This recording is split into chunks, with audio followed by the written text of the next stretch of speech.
Puis il me fut donné un roseau, une sorte de règle, avec cette parole, « Lève-toi, mesure le sanctuaire de Dieu, l'autel et ceux qui s'y prosternent.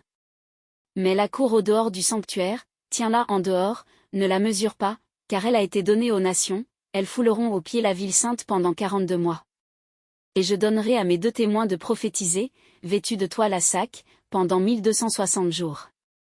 Ce sont eux les 2 oliviers, les 2 chandeliers, qui se tiennent devant le Seigneur de la terre. Si quelqu'un veut leur faire du mal, un feu jaillit de leur bouche et dévore leurs ennemis, oui, celui qui voudra leur faire du mal, c'est ainsi qu'il doit mourir.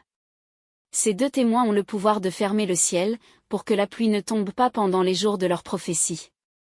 Ils ont aussi le pouvoir de changer l'eau en sang et de frapper la terre de toutes sortes de fléaux, aussi souvent qu'ils le voudront.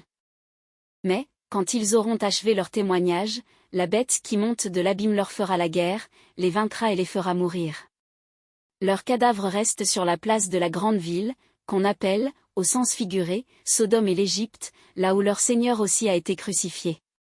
De tous les peuples, tribus, langues et nations, on vient regarder leurs cadavres pendant 3 jours et demi, sans qu'il soit permis de les mettre au tombeau. Les habitants de la terre s'en réjouissent, ils sont dans la joie, ils échangent des présents, ces 2 prophètes, en effet, avaient causé bien du tourment aux habitants de la terre.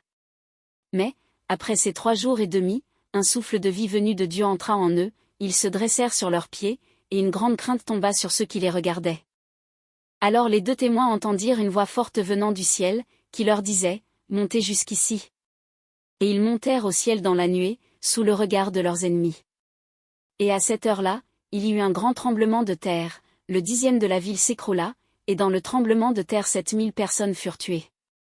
Les survivants furent saisis de crainte et rendirent gloire au Dieu du ciel. Le 2e, malheur, est passé, voici que le 3e, malheur, vient sans tarder. Le 7e ange sonna de la trompette. Il y eut dans le ciel des voix fortes qui disaient, « Il est advenu sur le monde, le règne de notre Seigneur et de son Christ. C'est un règne pour les siècles des siècles. » Et les 24 anciens qui siègent sur leur trône en présence de Dieu, se jetant face contre terre, se prosternèrent devant Dieu. En disant, « À toi, nous rendons grâce, Seigneur Dieu, souverain de l'univers, toi qui es, toi qui étais. Tu as saisi ta grande puissance et pris possession de ton règne. Les nations s'étaient mises en colère, alors, ta colère est venue et le temps du jugement pour les morts, le temps de récompenser tes serviteurs, les prophètes et les saints, ceux qui craignent ton nom, les petits et les grands, le temps de détruire ceux qui détruisent la terre. Le sanctuaire de Dieu, qui est dans le ciel, s'ouvrit, et l'arche de son alliance apparut dans le sanctuaire, et il y eut des éclairs, des fracas, des coups de tonnerre, un tremblement de terre et une forte grêle.